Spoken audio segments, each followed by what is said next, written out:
বজবাজার বোমাগুলি কাণ্ডের ঘটনাস্থল থেকে আজ ফরেন্সিক এবং বোম স্কোয়াডের প্রতিনিধিরা নমুনা সংগ্রহ করল।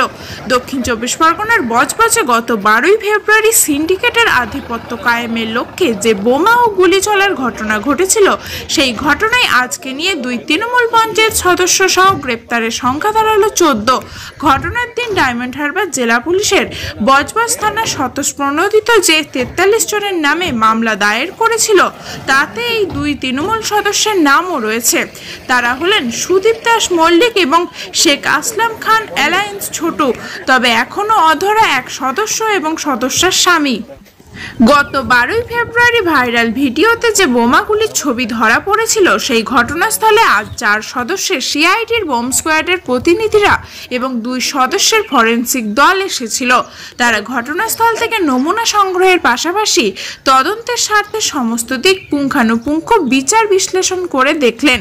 এদিকে সমগ্র ঘটনা প্রসঙ্গে বিজেপির পক্ষ থেকে একদিকে যেমন পুলিশের ভূমিকা নিয়ে প্রশ্ন তোলা হয়েছে, ঠিক তেমনই ওই 2 সদস্যের পরিবারের পক্ষ থেকেও নির্দোষ প্রমাণ করার উদ্দেশ্যে বিভিন্ন যুক্তি খাড়া করা হয়েছে। ঠিক কি দাবি ছিল তাদের, আসুন শুনে নেওয়া যাক। সবিতা চৌধুরী। আপনি কোন পদে? বিজেপির মহিলা মোর্চায় রয়েছে। বজবজটা তো দিনে দিনে দুষ্কৃতীদের স্বর্গরাজ্যে পরিণত হয়েছে। আর এই যে 2 জন অ্যারেস্ট হয়েছে বা একজন অ্যারেস্ট হয়নি, মূল মাথাটা কি অ্যারেস্ট হয়েছে? যার নামটা বারবার স্ক্রিনে ভেসে উঠছে বা মিডিয়াতে ভেসে উঠছে, তারা কি অ্যারেস্ট হয়েছে? পুলিশ কি জানতো না তারা কোথায় আছে, কে তাদের শেল্টার দিয়েছিল?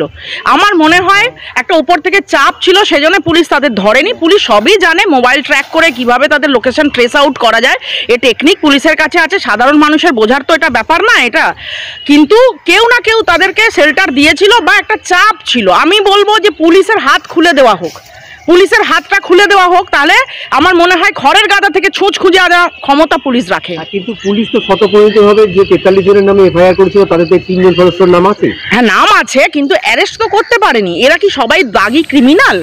তা মনে হয়, আমার মনে হয় সেরকম কোনো ব্যাপার নেই, কিন্তু কোথাও না কোথাও তাদের উপরে, পুলিশের উপরে একটা প্রশাসনিক চাপ ছিল। এখন হয়তো পুলিশ জানতো কোথায়। অবশ্যই অবশ্যই কোথায় বোমা বারুদ তৈরি হচ্ছে, কে দুষ্কৃতিমূলক কাজের সাথে যুক্ত, এলাকার পুলিশ জানবে না যে কোন বাড়িতে এই ঘটনা ঘটছে, কোন বাড়িতে বোমা বাঁধা হচ্ছে, বারুদের অস্ত্র ভান্ডার কোথায় কোথায় হচ্ছে, মানুষ পালিয়ে গিয়ে কোথায় শেল্টার নিচ্ছে, কে তাকে আশ্রয় দিচ্ছে, এগুলো পুলিশ জানবে না। আমার নাম পম্পা দাস। সুদীপ দাস মল্লিক কে হয়? আমার হাজবেন্ড হয়। এই 12 তারিখ যেদিন ঘটনাটি ঘটে, সেদিন আপনার হাজবেন্ড কোথায় ছিল? 12 তারিখ যখন ঘটনাটা ঘটে, তখন আমার হাজবেন্ড বাড়িতে ছিল। সব সারাদিন পার্টিতেই থাকতো।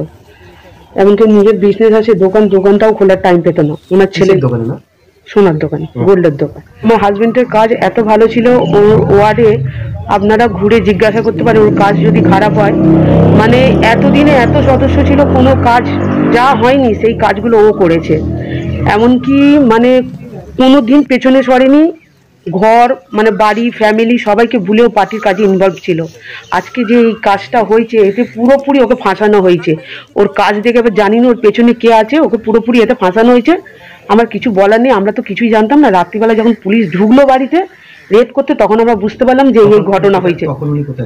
তখন উনি বাড়িতে আসেননি, উনি তো এমনি রাত্রিবেলা 10:30 এই 11:30 এরকম টাইমে বাড়িতে ঢোকে। তো 11টা কততেই মানে 11:15 সময় বাড়িতে পুলিশ ঢোকে। তখন ওই সময় আমরা জানতে পারলাম যে কি হয়েছে। তখন স্যার আমাকে বলছে তুমি কিছু জানো না? আমি বলছি না, আমি কিছু জানি না। তখন বললো এই হয়েছে। তখন আমি বললাম তো আমি তো জানি না আমার হাজবেন্ড কোথায় আছে। আমার হাজবেন্ড তো কোনো কথাই বলে না আমাকে, পার্টিতে কখন কোথায় যাচ্ছে বাড়ির বউকে বলে না, যেহেতু আমি বাড়িতে থাকি। তো বলো ওরা কিছু বললো না। ওরা আমার বাড়ি থেকে আমার ছেলেকে ধরে অ্যারেস্ট করে নিয়ে গেল। আপনার ছেলে কি? আমার ছেলের নাম অনুজ দাস। অনুজ দাস। অনুজ। তার বয়স কত? এই 60+। 16+? হ্যাঁ। আচ্ছা, সে তাকেও কি পুলিশ জেলে পাঠিয়েছিল, মানে কোর্টে পাঠিয়েছিল? না, কোর্টে পাঠায়নি। ওনাকে আমার ছেলেকে যখন নিয়ে গেল, তখন থানায় গিয়ে ওকে জিজ্ঞাসাবাদ করলো যে বাবু তুমি কিসে পড়ো? তখন ও বললো আমি এরকম 11-এ পড়ি।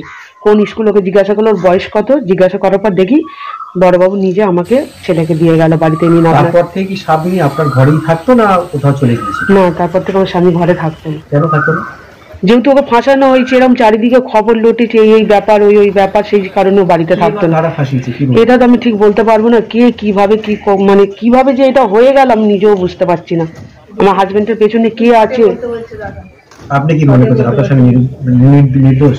হ্যাঁ, আমার স্বামী পুরোপুরি নির্দোষ। আমার স্বামীর মতন মানে কি বলবো, আমার স্বামীকে এতে ফাঁসানো হয়েছে, এটা আমি এখন কেন পরেও বলবো, 100 বার বলবো, আমার স্বামীকে এতে ফাঁসানো হয়েছে। আমার স্বামী মানে কোনো কাজে বাজে না, আমার সঙ্গে কোনোভাবে যোগাযোগ করে কিচ্ছু জানি না, আমি যোগাযোগ করিনি, কন্টাক্টে নেই। চেষ্টা করেছিলাম, ফোনে সুইচ অফ। আমি চাই যে আমার নির্দোষ স্বামী বাড়িতে চলে আসুক, আবার কি চাইবো, পার্টি যা সিদ্ধান্ত নেবে সেটাই আমরা মেনে নেবো। কি বললে, সে কি বললো? এসে বললো শুধু আপনার ভাই কোথায়, আপনার আমাকে জিজ্ঞাসা করলো আপনি কে, আমি ওর দাদা। বলে আপনার ভাই কোথায়? মানে সে তো নাইট ডিউটি কাজে গেছে, আমি এই পর্যন্ত না, আমি তো এই ডিউটি থেকে এলাম। ও সিএসসিতে কাজ করে, হ্যাঁ সিএসসিতে ক্রেন অপারেটর। তারপরে আমি ভাইকে ফোন করার চেষ্টা করলাম যে আমাদের বাড়িতে পুলিশ এসছে, কি ব্যাপার, হ্যাঁ দেখি তারও সুইচ অফ, কি হয়েছে না হয়েছে। তারপরে এতে দেখি মলাডিপুর ওই কাণ্ড সব ঘটনা ঘটেছে। হ্যাঁ হঠাৎ করে কালকে শুনি নাকি গ্রেপ্তার হয়েছে। হ্যাঁ এই মতো অবস্থাতে আমি গিয়েছিলাম, হ্যাঁ যে আমার ভাই গ্রেপ্তার হয়েছে, তো স্যার ডেকেছিলেন যে একটা সই করে দিতে হবে। তো যত পঞ্চায়েত সদস্য ছিল নাকি তাদের সকলের নামে হয়েছে। হ্যাঁ এরকম কোনোভাবে মনে হচ্ছে যে আপনার ভাইয়ের নামটা জড়িয়ে দেওয়া হয়েছে, অ্যাকচুয়ালি আমরা যদি এই সম্বন্ধে কিছু ভিতরে থাকতাম, ওদের সঙ্গে যদি থাকতাম, হ্যাঁ তাহলে জানতে পারতাম কি হয়েছে না হয়েছে। আদৌ আমরা অন্ধকারে। হ্যাঁ কি চাইছেন আপনি আপনার ভাইয়ের? আমরা চাইছি, কথা হলো যদি কেউ অন্যায় করে থাকে শাস্তি অবশ্যই পাবে, আর যদি বিনা অন্যায় থাকে, আমার কাছে কথা হলো যে মার্ডার কেস নয়, হ্যাঁ রেপ কেস নয়, দশের ক্ষতি করেনি, দেশের ক্ষতি করেনি, একটা দলগত হয়তো গন্ডগোলে জড়িয়ে, আমি জানি না জড়িয়ে আছে কিনা, হ্যাঁ টিভি ক্যামেরাতে ওরা সবাই দেখতে পাবে, বলতে পারবে।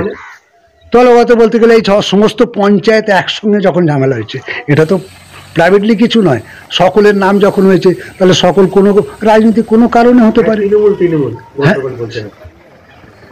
এবারে হ্যাঁ এটাই হতে পারে, এখানে আর বিরোধী কে আছে। বজবজ থেকে প্রীতম চৌধুরীর প্রতিবেদন, খবর 7 দিন। এমনই তাজা ও গুরুত্বপূর্ণ খবর পেতে খবর 7 দিন চ্যানেলটি সাবস্ক্রাইব করুন এবং নোটিফিকেশন পেতে বেল আইকনটি টিপুন।